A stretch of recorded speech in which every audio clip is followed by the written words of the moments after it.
Assalamualaikum warahmatullahi wabarakatuh. Bismillahirrahmanirrahim. Alhamdulillahirabbil alamin, la ilaha illallah wahdahu la syarikalah, lahul mulku wa lahul hamdu wa huwa ala kulli syai'in qadir. Asyhadu an la ilaha illallah wa asyhadu anna Muhammadan abduhu wa rasuluh. Allahumma shalli ala Muhammad wa ala ali Muhammad kama shallaita ala Ibrahim wa ala ali Ibrahim fil alamina innaka Hamidum Majid. Alhamdulillah, sahabat percikan iman dimanapun sahabat berada.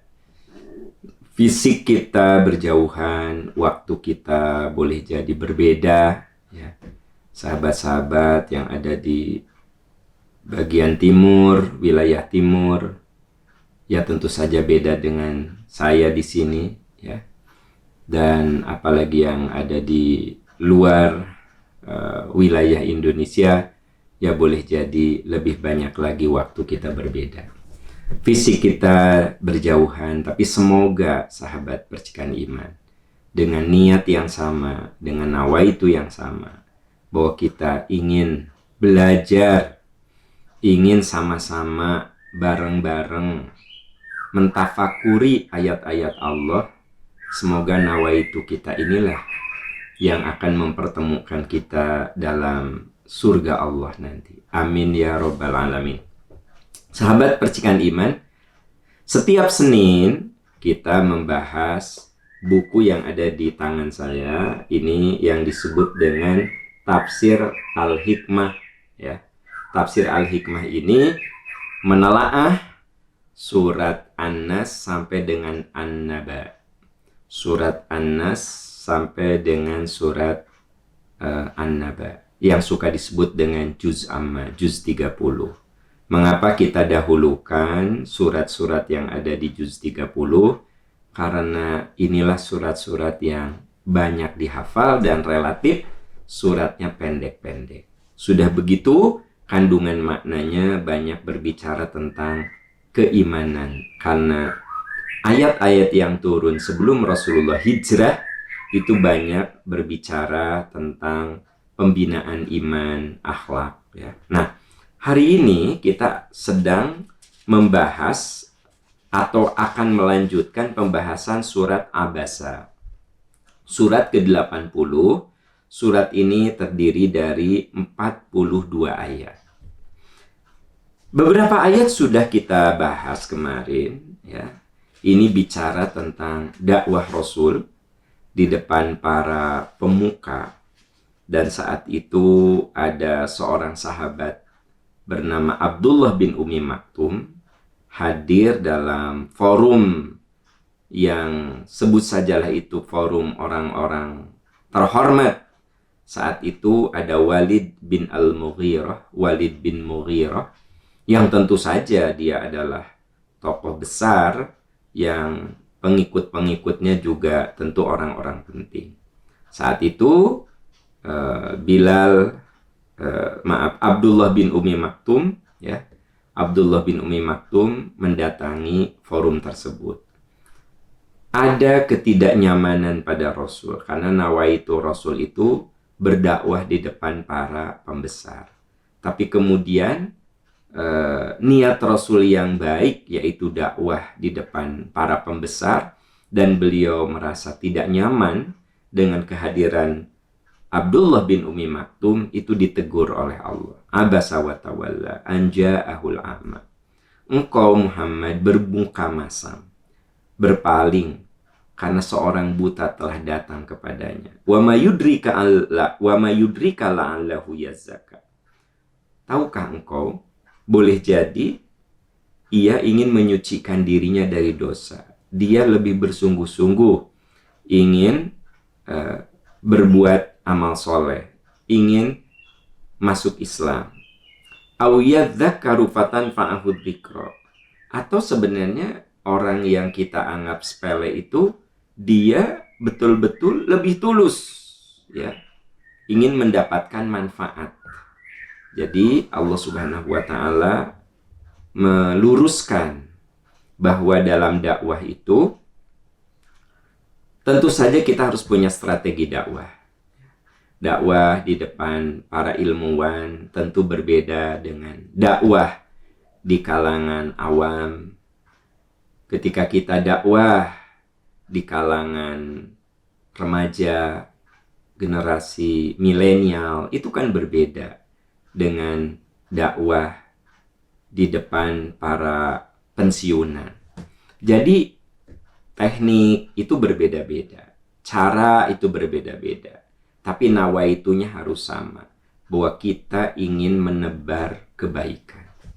Nah, ini pelajaran untuk kita, sahabat tercinta. Kita boleh membuat strategi, membuat teknik. Oh, strategi di depan para ilmuwan mah bicara Islam tuh pendekatannya harus begini.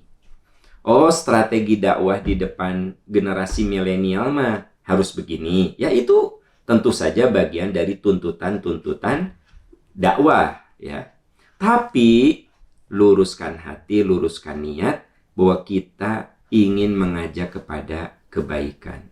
Jangan sampai kemudian, ya, nawaitu kita yang tulus, yang ikhlas untuk membawa orang kepada kebaikan itu membuat kita menyakiti kalangan tertentu. Makanya di sini ada penegasan amma man istaghna fa anta lahu tasadda wa ma 'alaika alla yazzakka. Kamu ada keinginan untuk lebih melayani orang-orang yang merasa cukup, para pembesar itu. Dan kamu memberikan perhatian kepada mereka lebih banyak. Wa ma 'alaika alla yazzakka. Padahal kamu tidak tercela sekiranya orang yang kamu dakwahi itu tidak merespon. Nah, ini kalimat penting, sahabat tercinta. Kalau kita menyampaikan dakwah, lalu orang tidak merespon, ya nggak usah bersedih. Dan memang kita cuma menyampaikan, ya. Nah, baru ayat berikutnya, wa amma man ja'aka yas'a wa huwa yakhsha fa anta anhu talaha. Adapun kepada orang yang datang kepadamu dengan bersegera, seperti Abdullah bin Umi Maktum ini bersegera gitu, memenuhi ajakan Nabi untuk mendapatkan pelajaran, untuk mendapatkan nasihat, fa anta anhu talaha. Ya, kamu lebih mengabaikannya. Jadi ini sebenarnya teguran Allah kepada Nabi yang mana menjadi pelajaran untuk kita semua. Dan itu menunjukkan, sahabat percikan iman, bahwa memang Al-Quran itu 100% datangnya dari Allah Subhanahu wa Ta'ala. Nabi itu hanya menerima tugas dakwah saja. Sampai-sampai kekeliruan beliau juga direkam. Tujuannya apa? Supaya ini, satu, membuktikan bahwa Quran itu bukan buatan Nabi Muhammad. Ya, kalau buatan Nabi tentu saja hal ini tidak mungkin diceritakan. Ya, yang kedua, ini pelajaran untuk kita bahwa dalam dakwah kita harus punya strategi. Dalam dakwah kita harus punya teknik supaya dakwah kita itu efektif, supaya dakwah kita itu memberikan pengaruh.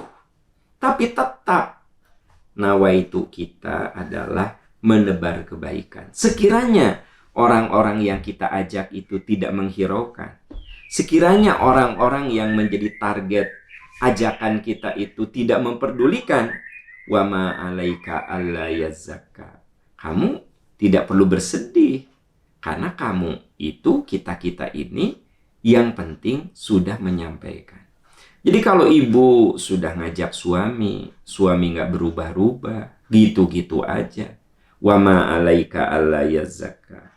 Kamu tidak tercela. Kamu tidak tercela sekiranya suamimu itu tidak merespon. Gitu. Kita mengajak keluarga besar untuk supaya kalau kumpul itu jangan hura-hura. Kan ada ya yang kumpulan keluarga itu bagus, itu kumpulan keluarga itu. Yang ada cuma karaokean, ya, makan-makan, bubar. Karaokean, makan-makan, bubar. Nah, Anda berpikir, sayang ya, itu lagi kumpul gitu, gimana kalau kita mengundang ustadz untuk menasehati? Wah, ternyata ditentang. Apa-apaan? Ini dari dulu juga begini. Ini kan untuk happy-happy. Ya. Nah, Anda ajak lagi, Anda ajak lagi. Ternyata Anda malah dikucilkan. Ya. Wah, parah. Kalau kayak dia mah. Ini kan sudah terbiasa dari dulu juga. Nggak ada pengajian, nggak ada ceramah. Ini mah happy-happy aja, senang-senang aja. Nah, Anda mengajak keluarga besar untuk oke, itu dulu. Sekarang coba bergeser. Kumpulan keluarga itu bukan hanya karaokean. Kumpulan keluarga itu bukan hanya hura-hura, cuma makan-makan, ngobrol-ngobrol, ketawa-ketiwi. Sok, setengah jam, 1 jam, ada nasihat. Ya, nah itu kan Anda berjuang untuk dakwah, betul nggak? Yang dakwahnya bukan Anda. Anda mencoba menyisipkan acara yang biasanya hura-hura itu dengan yang kira-kira bernilai kebaikan. Ternyata Anda dikucilkan. Nah, ingat ayat ini. Wa ma 'alaika alla yazakka. Kamu tidak salah. Kamu tidak perlu bersedih kalau orang itu tidak merespon. Yang penting kita berusaha. Di ayat ini ada penegasan di ayat 8-10, wa amma man ja'aka yas'a. Adapun kepada orang yang datang kepadamu dengan bersegera, wa huwa yakhsha, dia ada rasa takut kepada Allah, fa anta anhu talaha, kamu berpaling darinya. Kamu mengabaikannya, bukan berpaling. Kamu mengabaikan. Berarti, sahabat-sahabat tercinta, kalau ada orang yang datang kepada kita meminta nasihat, datang kepada kita meminta petunjuk, kalau kita tahu, ya berbagilah. Ya, ada teman curhat, aku teh harus gimana ya ngadepin anak. Nah, kalau Anda punya ilmu, berikan. Ya kita mah berbagi aja ya, aku juga sama lah. Sama gitu, berat ngadepin anak remaja itu. Ini mah aku berbagi, aku pernah dengar. Nah, Anda bisa berbagi. Fa'anta anhu talaha. Jangan sampai ada orang yang datang kepada kita, dia meminta nasihat, dia meminta petunjuk, dia meminta arahan, kita berpaling. Jangan begitu. Minimal kita bisa menunjukkan tempat untuk dia mendapatkan pencerahan. Gimana ya saya teh mau membagikan warisan, tapi bingung ini teh harus gimana ya. Oh, aku nggak ngerti ya. Udah, kita telepon Yayasan Percikan Iman. Di sana kamu konsul. Banyak ustadz-ustadz di Percikan Iman yang ahli untuk memberikan arahan tentang warisan. Nah, Anda tidak memberikan arahan itu karena Anda tidak punya ilmunya, tapi paling tidak mengarahkan. Mengarahkan ini loh, ya, tunjukkan. Fa'anta anhu talaha. Jangan sampai ada orang yang datang kepada kita, dia mencari pencerahan, dia ingin mendapatkan petunjuk, fa'anta anhu talaha. Kamu berpaling. Kebayang nggak kalau misalnya seorang istri bilang sama suaminya, ayah, mama mau pakai hijab, boleh enggak? Ya boleh atuh. Itu gimana ayahnya? Nah, ayah juga nggak tahu ilmunya. Kamu coba dengerin aja tuh ceramahnya Pak Aam Percikan Iman. Nih, linknya. Pagi-pagi daripada kamu denger hal-hal yang nggak guna, sambil denger Percikan Iman saja. Nah, Bapak kasih link YouTube Percikan Iman. Itu kan juga menunjukkan kita berusaha. Ya, menunjukkan. Jangan sampai ayah, mama teh mau berhijab gimana? Ya nggak tahu atuh. Dah ayah mah bukan ustad. Nah, kan gitu. Ya nggak tahu atuh. Ayah mah bukan ustad. Bukan begitu jawabannya. Cari jalan supaya orang yang bertanya itu menemukan sumber yang kira-kira akan menjadi kebaikan bagi dia. Nah, saudara-saudaraku tercinta, begitulah indahnya ajaran agama kita. Lalu ayat berikutnya, ayat 11, Allah berfirman, kalla innaha tadhkirah. Sungguh ajaran Islam itu peringatan. Jadi saudara-saudaraku tercinta, Islam itu peringatan. Faman syaa'a dzakaroh. Ya. Kalla innaha tadhkirah faman syaa'a dzakaroh. Sungguh ajaran Islam itu suatu peringatan, maka barang siapa yang menghendaki, tentu ia akan memperhatikannya. Jadi, Islam itu sebuah peringatan. Siapa yang mau, tentu dia akan memperhatikannya. Begitu. Nah, di dalam surat Fatir ayat 32, surat Fatir bisa dicek ayat 32. Di situ dijelaskan bagaimana sikap orang dalam menyikapi peringatan. Kalla innaha tadhkirah. Sungguh ajaran-ajaran Allah itu tadhkirah, peringatan. Faman syaa'a dzakara. Tentu siapa yang mau, dia akan memperhatikannya. Jadi sebenarnya manusia itu, Bapak Ibu, sahabat-sahabat tercinta, dia punya kebebasan untuk memilih, ya. Karena ada kata-kata faman syaa'a dzakara. Barang siapa yang menghendaki peringatan itu, tentu ia akan memperhatikannya. Kita oleh Allah diberi berbagai fasilitas. Indra, akal, jasad, kolbu. Sungguh kami telah menciptakan manusia. Dan kami berikan kepada manusia pendengaran. Wa ja'ala lakumus sam'a wal absara wal af'idata. Kami berikan pendengaran, penglihatan, akal, hati. Terserah manusia, kita-kita ini mau menggunakannya dalam apa. Makanya, apakah kita ini berada di jalan kebenaran atau berada di jalan keburukan, sebenarnya kembali kepada pilihan kita. Kalla innaha tadhkirah. Sungguh ajaran Islam itu peringatan. Faman syaa'a dzakara. Siapa yang mau mengambil peringatan itu, tentu dia akan memperhatikannya. Berarti apa? Balik pada kita. Sahabat-sahabat tercinta, tadi di surat Fatir ayat 32, saya sampaikan, "Tsumma awrathnal kitabal ladzina astafaina min ibadina, faminhum dzalimun li nafsihi wa minhum muqtasidun wa minhum sabiqun bil khairati biiznillah. Dzalika huwal fadlul kabir." Kami berikan Al-Qur'an itu. Kumpulan dari peringatan-peringatan Allah itu ada di dalam Al-Qur'an. Kalla innaha tadhkirah.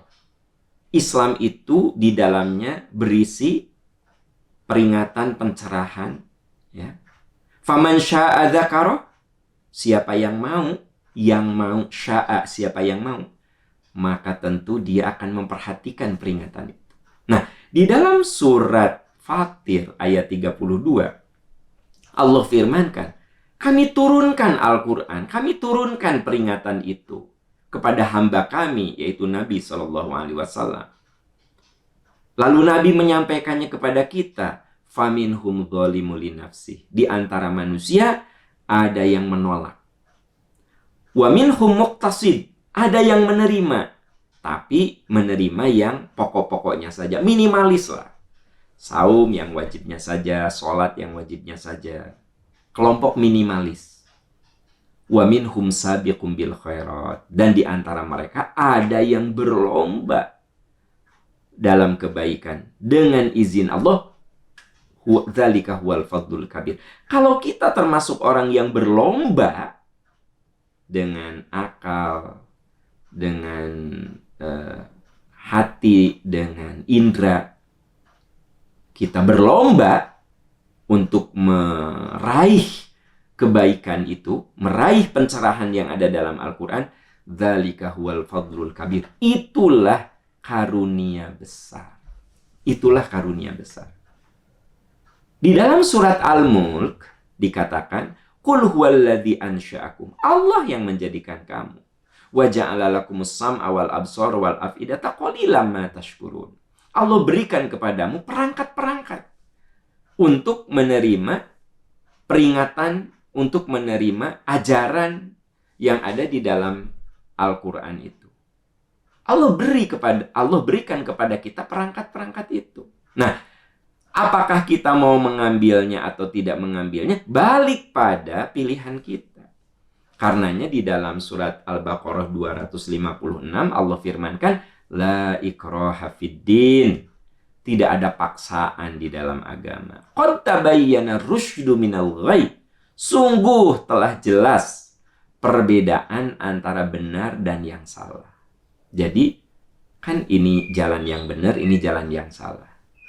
Faman yakfur bit-taghut, siapa yang mengkufuri taghut, ya, maksudnya menolak dorongan-dorongan buruk, wa yu'min billah, dan dia lebih menguatkan imannya kepada Allah. Jadi taghut itu dorongan buruk, ajakan buruk. Siapa yang menolak dorongan-dorongan buruk, berarti kan kudu ada ikhtiar dari diri kita. Lalu kita kuatkan iman kita. Faqadistam sakabil urwatil wuthqa. Sungguh orang itu telah berpegang teguh kepada tali yang sangat kuat. Ya, lan fisoma laha. Tidak akan putus tali yang kuat itu. Wallahu sami'un alim. Dan Allah maha mendengar, maha tahu. Sahabat tercinta, jadi sebenarnya kita jadi orang yang soleh pilihan kita. Kita mau kufur juga mangga. Ya, faman syaa falyu'min wa man syaa falyakfur. Kalau kamu mau beriman silahkan, itu pilihan kamu. Kalau kamu mau kufur juga silahkan, ya. Itu pilihan kamu. La ikraha fiddin, tidak ada paksaan. Qad tabayyana rusydu minal ghayy. Sungguh telah jelas. Yang benar dan salah itu sungguh telah jelas. Tinggal balik ke kita. Kan kita tahu ini halal, ini haram, ya. Ini boleh, ini tidak boleh. Nah, balik ke kita. Kalau orang, misalnya kita melakukan satu kesalahan, karena kebodohan kita, karena ketidaktahuan kita, ya, karena ilmu kita yang belum sampai ke situ, kan ada ayat yang mengatakan, Innama taubatu 'alallahi lilladzina ya'malu su'a bijahalah. Tsumma yatubuna min qarib. Surat An-Nisa ayat 17. Sesungguhnya tobat yang diterima Allah itu untuk orang yang melakukan kesalahan karena dia tidak tahu. Nah, jadi begini, sahabat-sahabat tercinta. Kan Allah ngasih kepada kita nih pendengaran, penglihatan, akal, nurani. Qul huwallazi ansya'akum. Allah ciptakan kamu, Allah berikan perangkat itu. Nah, dengan perangkat itulah, ya, kalla innaha tadhkirah. Sesungguhnya Al-Quran itu peringatan. Faman syaa dzakara. Maka siapa yang mau mendengar peringatan itu, tentu dia memperhatikan. Nah, berarti seluruh perangkat yang Allah berikan itu balik lagi ke kita. Bagaimana kita menggunakannya? Nah, sekiranya ilmu kita sudah berusaha, ilmu kita nggak nyampe di situ. Akhirnya kita melakukan kesalahan. Maka di surat An-Nisa ada penegasan. Innama taubatu 'alallahi lilladzina ya'maluna su'a bijahalah. Orang seperti itu dimaafkan.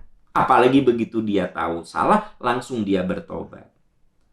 Faulaika yatubullahu alaihim. Allah akan ampuni kesalahan mereka. Nah, jadi saudara-saudaraku tercinta, sebenarnya Allah itu maha demokratis lah kalau istilah sekarang. Kalau kamu mau kufur, silahkan kufur. Kalau mau iman, silahkan iman. Semuanya itu pilihan kamu. Gitu. Nah, ini yang dijelaskan di sini. Sungguh ajaran Quran, ajaran Allah itu peringatan. Siapa yang menghendaki, tentu ia memperhatikan. Sahabat-sahabat tercinta, ya. Ketika kita memilih jalan kebaikan, maka nanti Allah akan menguatkan pilihan kita itu. Famay yuridillahu ayyahdiyahu. Anda bisa lihat di Al-An'am 125. Famay yuridillahu ayyahdiyahu yashrah sadrahu lil Islam. Ketika kita sudah menggunakan pilihan kita, saya ingin mengambil ajaran agama, saya ingin dengar ajaran agama, saya ingin amalkan ajaran agama. Nah, begitu kita sudah memilih, maka nanti Allah menolong kita. Famay yuridillahu ayyahdiyahu, karena kita sudah menggunakan pilihan terbaik kita, yaitu memilih jalan kebenaran, kita memilih pencerahan Islam, maka Allah kuatkan, Allah tolong kita. Kita merasa gampang, merasa mudah untuk mengamalkan Islam. Famay yuridillahu ayyahdiyahu yashrah sadrahu lil Islam. Begitu kita sudah menggunakan pilihan kita, maka Allah kuatkan. Makanya bersyukurlah sahabat percikan iman ketika kita merasa gampang, merasa mudah, merasa ringan untuk mengamalkan ajaran-ajaran agama. Ya, sholat di awal waktu mah ringan gitu ya. Ya, untuk sholat sunnah mah ringan aja gitu. Ya, kalau ada rezeki untuk berbagi itu rasanya mudah aja gitu. Kita tidak berbagi ketika rezeki kita seret. Ketika seret pun kita masih berusaha berbagi walaupun sedikit. Tapi begitu rezeki kita berlimpah, tidak ada gitu rasa menahan untuk merasa sayang gitu. Aduh, duitnya diwakafkan itu, harta diinfakkan. Nggak ada. Sama Allah tuh jadi nggak ada merasa berat. Sama Allah tuh dibukakan gitu. Nah, tapi sebelum itu kita sendiri harus memilih jalan kebaikan itu. Nah, jalan kebaikan itu tidak sembarang. Fi suhufim mukarramatim marfu'atim mutahharah bi aidi safaratin kiramim bararah. Ayat 13-16. Ya. Peringatan-peringatan Allah itu ada dalam kitab-kitab yang dimuliakan, yang ditinggikan, yang disucikan di tangan para malaikat yang mulia dan berbakti. Nah, saudara-saudaraku tercinta, ternyata sumber inspirasi kehidupan kita, sumber petunjuk, peta kehidupan itu tidak sembarang. Dia berada pada suhuf, pada kitab-kitab yang dimuliakan.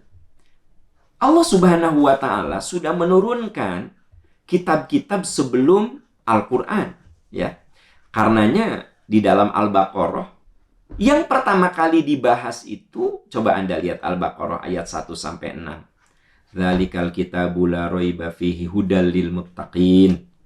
Quran itu yakin datang dari Allah. Tidak perlu ragu, petunjuk bagi orang yang takwa. Alladzina yu'minuna bil ghaib. Orang takwa itu orang yang beriman kepada masalah gaib. Wa yuqimunas salat. Mereka menegakkan salat. Wa mimma razaqnahum yunfiqun. Kalau mereka dapat rezeki, mereka tidak segan untuk berbagi dengan infak, sedekah, zakat, wakaf. Nah, setelah itu apa? Walladzina yu'minuna bima unzila ilaika wa ma unzila min qablik. Orang-orang yang beriman kepada kitab yang diturunkan kepadamu, wahai Muhammad, yaitu Al-Quran, dan kitab-kitab yang diturunkan kepada nabi-nabi sebelum engkau. Wabil akhirati hum yuqinun. Dan mereka sangat yakin akan kehidupan akhirat. Nah, ternyata sahabat percikan iman, di Al-Baqarah awal itu sudah ditegaskan. Salah satunya adalah kita beriman kepada Al-Quran dan kitab-kitab yang diturunkan sebelum Al-Quran. Makanya di sini di ayat fi suhuf. Suhuf itu kata jamak. Ya. Sohifah itu kata tunggal. Suhuf itu kata jamak. Suhuf yang dimaksud di sini adalah kitab-kitab. Fi suhufim mukarramah. Dalam kitab-kitab yang dimuliakan. Taurat, Injil, Zabur, ya. Itu kitab-kitab yang dimuliakan sebelum Al-Quran. Dan Al-Quran itulah yang kemudian penyempurna. untuk kitab-kitab sebelumnya. Bapak, Ibu, sahabat-sahabat yang Allah muliakan, Anda bisa lihat di surat Yunus ayat 37 yang menguatkan ini, ya. Wa ma kana hadzal Qur'anu ayyaftara min dunillah. Quran ini bukan buatan manusia. Bukan buatan manusia. Quran itu benar-benar datang dari sisi Allah. Wa ma kana hadzal Qur'anu ayyuftara min dunillah. Tidak mungkin Quran itu dibuat oleh selain Allah. Jadi nggak mungkin Quran itu buatan manusia. Ya. Tidak mungkin Quran itu dibuat oleh selain Allah, disusun oleh selain Allah. Berarti hanya Allah yang menyusun Al-Quran ini. Kemudian apa? Walakin tasdiqal ladzi baina yadayhi. Quran itu membenarkan kitab-kitab sebelumnya. Yang dimaksud membenarkan itu mengiyahkan. Ya, dulu Allah menurunkan Zabur, Taurat, Injil, itu yang dimaksud membenarkan, mengiyahkan, mengaminkan, benar bahwa kitab-kitab itu sudah turun, ya. Dan Quran itu tafsilul wa tafsilal kitabi la raiba fihi mir rabbil alamin. Menjelaskan hukum-hukum yang telah ditetapkan, tidak ada keraguan di dalamnya dan diturunkan dari Tuhan penguasa semesta alam. Bapak, Ibu, ini apa sih maksudnya? Nah, ini maksudnya saya menjelaskan fi suhufim mukarramah. Dalam kitab-kitab, kata jamak, suhuf ya. Yang dimuliakan, disucikan, dipegang oleh para malaikat yang mulia dan berbakti. Jadi ketika kita membaca Al-Quran, saudara-saudara, sesungguhnya kita sedang membaca kitab yang dimuliakan, diturunkan oleh malaikat-malaikat, oleh malaikat yang dimuliakan, yang mulia dan berbakti. Lalu kita meyakini bahwa selain Al-Quran, Allah pun menurunkan kitab-kitab sebelumnya. Makanya orang beriman, rukun iman itu mempercayai kitab-kitab yang diturunkan oleh Allah kepada nabi-nabi sebelum kita. Nah, Quran inilah, sahabat, yang kemudian menyempurnakan kitab-kitab sebelumnya. Wa anzalna ilaikal kitaba bil haqqi musaddiqan lima baina yadayhi minal kitab wa muhaiminan alaihi. Ini di Al-Maidah ayat 48. Bahwa kami telah menurunkan Al-Quran kepadamu Muhammad dengan membawa kebenaran dan membenarkan. Jadi membenarkan itu mengiyahkan atau meluruskan pemahaman-pemahaman yang salah terhadap kitab-kitab sebelumnya. Kitab-kitab yang diturunkan Allah sebelum Al-Quran itu sekian ribu tahun turun. Maka sangat mungkin ada distorsi. Sangat mungkin ada faham-faham yang dimasukkan, yang dicampurkan ke dalam kitab-kitab itu. Maka musaddiqan lima baina yadayhi wa muhaiminan alaihi. Dan juga menjaganya. Jadi Al-Quran itu, saudara-saudara, menjaga faham-faham yang keliru terhadap kitab-kitab sebelumnya. Ketika Nabi Isa alaihissalam mengajarkan bahwa Tuhanmu adalah Tuhan yang satu, ya, kemudian terjadi distorsi pemahaman terhadap keimanan, sehingga kemudian muncullah konsep Trinitas, maka Quran muhaiminan alaih, menjaga jangan sampai pemahaman yang keliru itu masuk ke dalam kitab Injil, maka diluruskan. Begitu. Kita akui bahwa Taurat, Injil, Zabur dengan perjalanan yang begitu lama sangat mungkin terkontaminasi, oleh pemikiran-pemikiran yang salah. Maka di dalam surat Al-Maidah ayat 48 ada penegasan, wa anzalna ilaikal kitaba bil haq. Kami turunkan Al-Qur'an dengan benar, dengan sebenar-benarnya. Musaddiqal lima baina yadayhi minal kitab.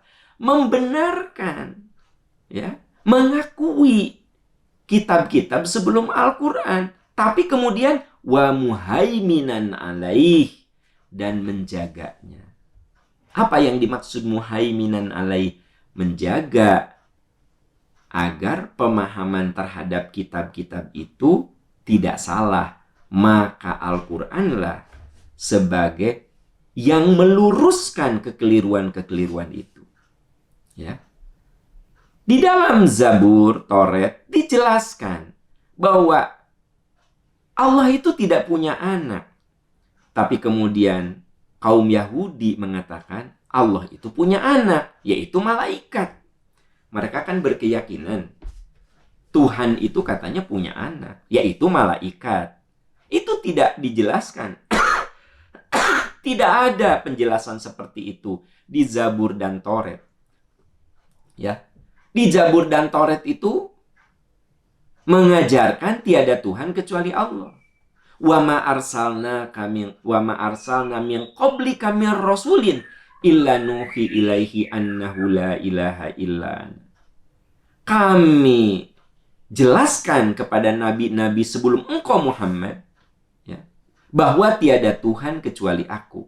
Jadi ajaran yang dibawa dalam Zabur, Toret, Injil, annahu la ilaha illallah, bahwasanya tiada Tuhan kecuali Allah.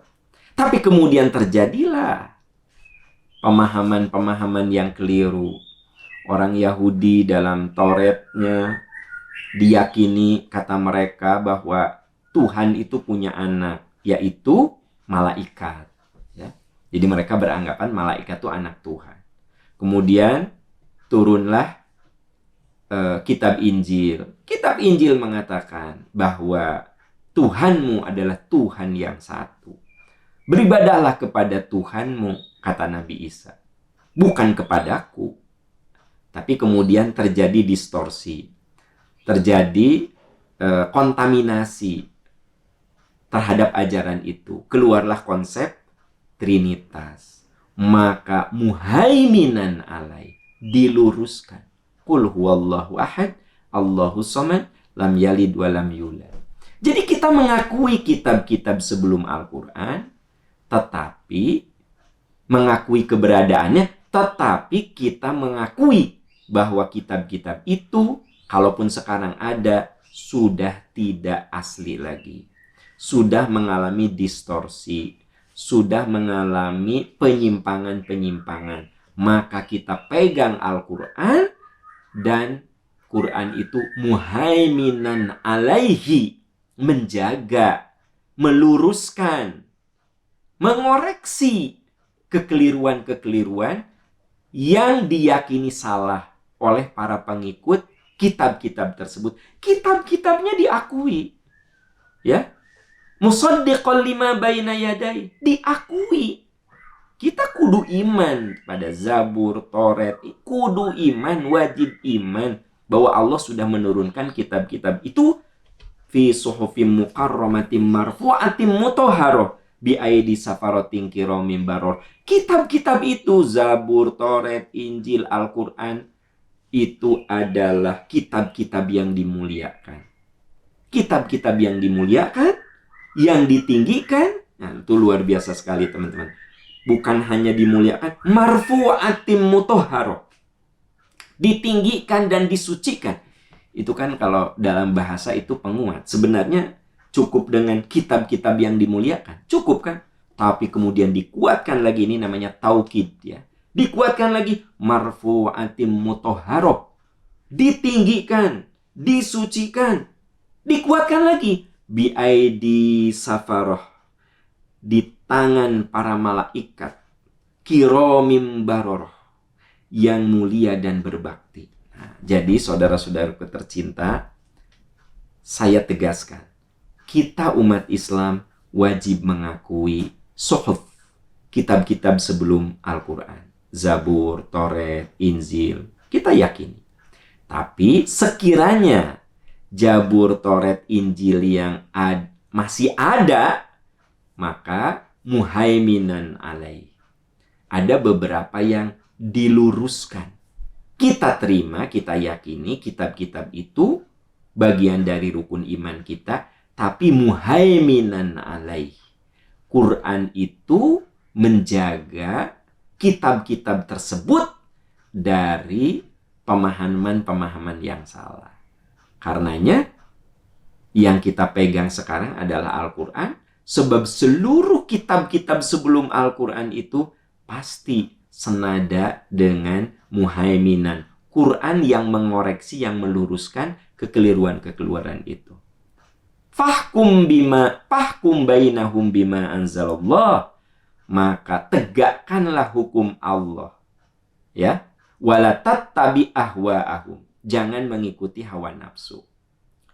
Jadi saudara-saudaraku tercinta, dalam hidup ini tegakkan aturan-aturan Allah dan jangan mengikuti hawa nafsu kita. Jangan yang diikuti itu pikiran-pikiran yang penuh nafsu.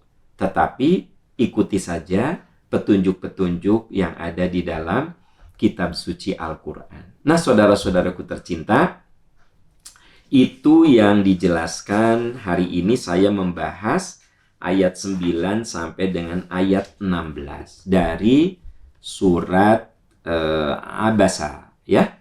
Dan insya Allah pekan depan, Senin depan akan kita lanjutkan pembahasan surat Abasa ini. Semoga Allah meridhoi, membimbing kita semua.